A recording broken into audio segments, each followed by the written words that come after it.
Hello, everyone. I figure I better check in. It's been a while since I've been on here. I've been dealing with healing up after the surgery and everything. Everything went good. They got it all out. I figure I'd better get on here and give you all an update of what's going on. And I ain't been able to do much research since surgery and stuff. I did get to go out one other time and got a few pictures and had a little bit of action with them that night. That was in the first part of November. We went out to our old research area by where we used to live out in Willard. And there was the same one I got 2 years ago. He was out in the weed field. She was taking pictures, and I was taking pictures of her taking pictures to see what was watching her. And I spotted him with his head above the grass. He's sitting in the grass watching us. And some other people said they seen other ones in the background, but I don't know if they was there or not because, like I said, I was focused on him and trying to get a good picture of him before it got too dark. I had the camera set the highest ISO I could get on it just to get just get the pictures, and they're pretty grainy and stuff. They're on the group, and we had them walking around us in there, and then at about 8:30, 9 o'clock, it started raining, so we had to leave. And I haven't been out since then, but Renee's been out researching. She went to Indiana and done some research. She went up here at Milan, went out a couple times and done some research. She's out right now doing research down at Mohegan, and her and a couple of other ladies that got into Bigfoot researching this year.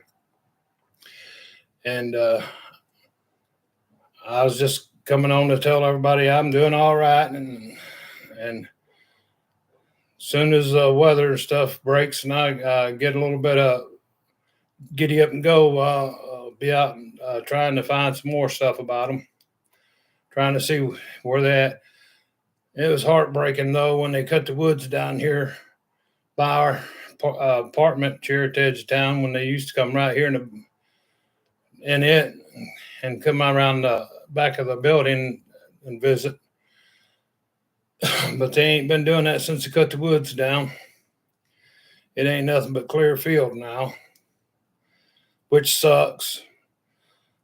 I used to enjoy them coming here, go out and smoke cigarettes and watch them look every now and then, see their eye glow or see them move in the woods at dark, and or they'd pop a branch or something and let me know they was there. Now it's dead quiet, and they know where from the hide to get up here no more. So they quit traveling it. So they must went back down to the river. I don't know if they're still around here in the area or not, but I ain't been out. Uh, yeah, I was going to recap our Salt Fork trip in August. It was in the 22nd through the 25th. We went down there and went out on 3 nights investigations and research. Then went out during the day. There was a few tracks found. Uh, some people got growled at. Other people got um, bluff charged and in the campground and just on the trails outside of the campground. And then Thursday night we went down to a group of us went down to Hosaks, and we had some action down there. And they seen some red eye glow and had things walking around in front of us in the woods and stuff. Friday night we went to Road 51 and Road 55, and had some action up there on Friday night. Uh, heard some growls. Some of them got growled at, and that was the night the truck got touched, and me and Gwen Purcell was sitting on the tailgate of the truck in the area where we all parked at because I can't walk the trails and stuff, and the rest of the group went down in the trails, and we was sitting there, and they did a howl down in the woods, and right after they did the howl, there was a dog down over the hill over my left shoulder was done barked like 3 or 4 times. Then there was a weird sounding noise 3 different times right after the dog quit barking. And I just so happened heard the brush moving on the left side of the truck, which had been on my left shoulder. We was only parked like 6 feet from the bushes, the wood line, and I heard something moving around in the bushes there. And I just so happened to, just as I turned my head to the left, looked over my left shoulder, I seen it come out of the bushes on all fours on the ground. Then it stood right up, right beside the back door of the truck. It was a Ford F-150 quad cab, and it was standing right at the back door. It has a 6.5 foot bed, and we was sitting on the tailgate, so I was about 8 foot from it. And I reached and got my sidearm out and chambered around, and Gwen asked me, "You got a gun?" And I'm like, "Yeah, I got a gun." But I didn't want to tell her it was standing right there beside the truck. Then I heard another one come around behind us across the gravel road that we was parked by, come over into a growed up CRP field. Then it started coming to the flanking us on the right side, and I was still trying to watch the one over my left shoulder. And I was telling her about the one on the right side coming around us. Wasn't talking. I was elbowing her and pointing the direction for her to listen and watch. Then this one by the truck, it went back down, went back into the bushes, back into the bushes like it when it come out on all fours. And she finally picked up on the one coming around her right, and it come down past the parking area where we was parked at, and then it come back across the gravel road, which would have been in front of us, coming to the woods, and was going toward where they was down in the woods. And she heard it walking through the woods then, and they stayed down. They was I think there was 16 of them down in the woods, and some of them got growled at. The one that come into the woods, and so they come up to the parking area, and we left that area, went down to another area, had I think they seen eye glow down there, and heard a growl.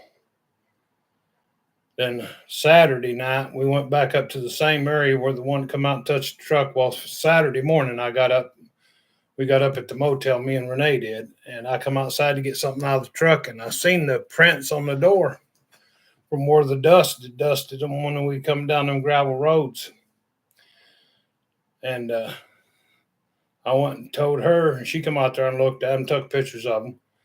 And then we went straight from there out to the camp, showed the people out there at the camp. And Grizzly, he took pictures of it with his camera, and Gwen had some double-sided tape, so we lifted the prints off the door, and that's pictures of them in the group too. And then that evening we went back to the same area where the one come up and touched the truck, and me and Gwen was sitting on the tailgate again. We was parked in the same identical spot, and they all went down in the woods again. And then some guys started they made a call, and then some guys started acting stupid and making Tarzan calls down over the hill back at them. So everybody come back out to the trucks and vehicles, and we left and went to another area. And we went down, was there at the other area, and we was just parked along the side of the road. And me and Gwen was sitting on the tailgate again, and then the rest of them was standing up in front of the vehicles up toward, there was a field there, and they was up in the edge of the field. And me and Gwen was sitting there, and heard one come into on our right side, and then Gwen picked up on it. And then we had old Bear and a bunch of them come back there, and I had Gwen tell them about what she was hearing and seeing and what she was feeling. And it was a younger one. And then while they was there, there was one that come around to our left. I heard it come down the hill, and it stopped within about 80 yards of the road. And I heard it, its foot stomps on the ground, and then she felt and recognized it was there, and she told Bear and them that it was one over on the left. It was a little older one. Then it was all 7 or 8 minutes or something. They was sitting there talking and stuff, and they was looking through the thermal and stuff at the one on the right.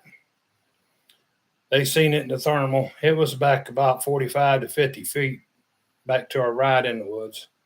It was a younger one. It was only probably 5 foot, 6 foot tall. And we still sitting there, and they was all talking and discussing about the one over, the little one over on the right. And then we heard a female whoop up in front of all the vehicles, toward the front of all the vehicles where they was parked. And then I discussed it with Bear, and I said, we need to go because they're the little one that's over here on the right. He's getting really upset and anxious. He's scared. Too many people, causing too much action around him. And so we left, went back to the camp, and they went out on a couple hikes up there on the trails around the camp. Got bluff charged. And that's about what happened all that weekend. I just wanted to come on here and tell everybody about that, and let everybody know I'm doing all right. I'll soon be getting back out in the woods and doing some more investigation and research, and see if I can get some good pictures of them. Well, yins all have a happy new year, and hopefully this new year brings in some more good information and knowledge and about the Bigfoot people, and we can get more people the knowledge that they need out there to know what they could run into out there in the woods. And yins all be safe, and if you're out doing research, keep your head on a swivel, keep your ears open and your eyes open. And don't mistake anything that is out of the ordinary. We'll catch yous all later.